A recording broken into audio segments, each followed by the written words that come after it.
Welcome to World Missions University's Pastoral Epistles, Bible 203.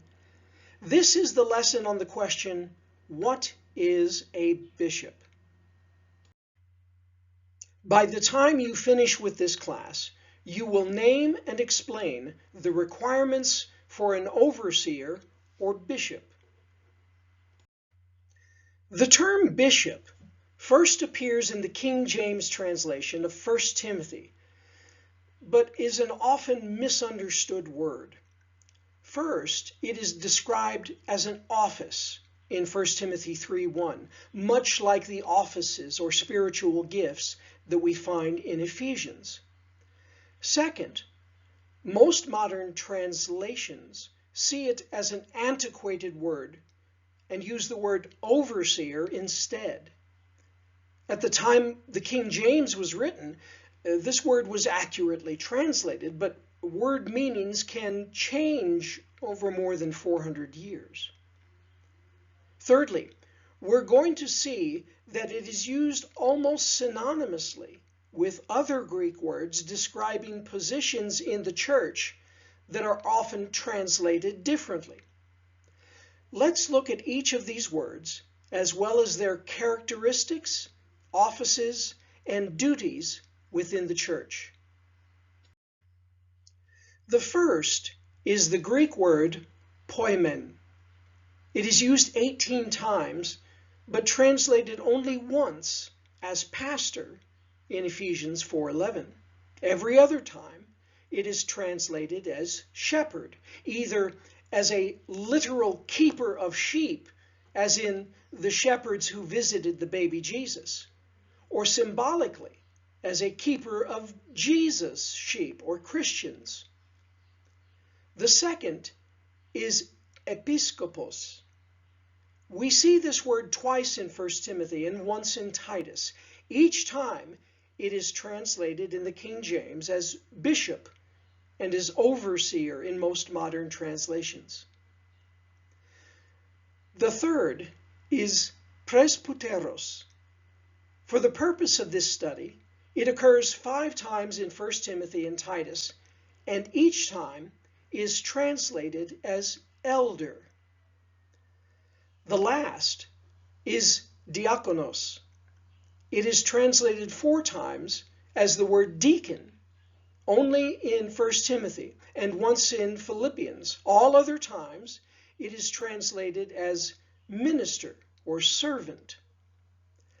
Let's look at the characteristics associated with each term and see if we can see some differences and some similarities. First, poimen. Here is an example of a word used symbolically. The literal characteristics of a shepherd also apply to a pastor. In Matthew 9:36, the sheep are scattered if they have no shepherd. All Christians need a pastor who will watch over them. A good shepherd will give his life for the sheep in John 10:11. A pastor lives to serve his flock. Also in John 10, a shepherd is not a hired hand, but rather lives off the tithe, the portion for the ministry, rather than an hourly wage. This affects his love for the sheep. In verse 14, Jesus is known as the chief shepherd, and like him, the pastor knows the voices of his flock, and his flock know his voice and obey it, until that day where we all become part of the same flock. Diakonos. This word is not so symbolic. Again, this is described as an office in 1 Timothy 3. The literal characteristics of a servant apply to the office of the deacon. In the Gospels, Jesus' teaching that whomever wants to be great must first be a servant. In Philippians 1:1, their office is mentioned separately from the office of the bishop. Most importantly, are the characteristics of those who hold the office of the deacon found in 1 Timothy 3. Paul says here that they are first men, while other verses such as Romans 16:1 mentions a woman named Phoebe as a servant or diaconia of the church in Cenchrea. For a number of reasons, we see this as differing from the office of the deacon. Paul goes on to say that they are worthy of respect, sincere, not indulging in much wine, not pursuing dishonest gain, keeping hold of the deep truths of the faith with a clear conscience, must first be tested, must be the husband of but one wife, and must manage his children and his household well. Presbyteros. Again, not symbolic, but literally an older man. Paul doesn't give us specifics as to how old an elder is, but rather, what are their characteristics? Acts mentions them several times. It describes them as having been appointed, not elected, that they would meet to consider problems, that they would also appoint messengers or missionaries, that the people obeyed their decisions, and that they were present at important events, and that they would dream spiritual dreams.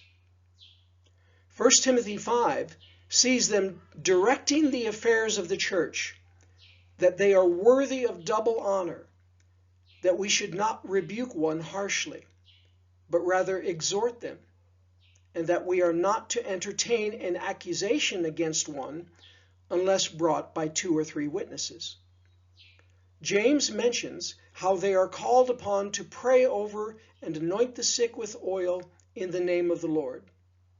Peter instructs young men to be submissive to them. Finally, we arrive at the term bishop, episkopos. Again, most modern translations dispense with the title bishop in favor of the descriptive overseer. His office is mentioned once in Acts 20:28. An overseer is appointed as a shepherd of the church of God. This implies more than one church rather than a single assembly.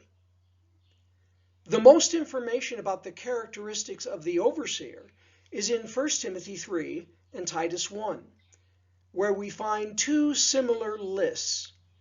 Their characteristics are that they must be above reproach, the husband of but one wife, temperate, self-controlled, respectable, hospitable, able to teach, not given to drunkenness, not violent, not quarrelsome, not a lover of money, must manage his own family well, that his children obey him with proper respect, must not be a recent convert, and must have a good reputation with outsiders. In actual practice, many of the characteristics of one are the characteristics of all. All of these are appointed offices, although they have different duties within the church. The deacon is often the servant within the church, ministering to the needs. The shepherd is the pastor. If he is wise, he listens to the elders, but the final decisions must be his. As all Christians must be under authority, each shepherd must also be under the authority of a bishop, one who oversees many pastors. In preparation for the next class, you should read Titus, Notes and Outlines for Titus by J. Vernon McGee, the Pastoral Epistles, a commentary on 1st and 2nd Timothy and Titus by J.R. Enzi, the Epistle of Paul the Apostle to Titus, and Epistles by Ralph Reynolds, Paul's letter to Titus.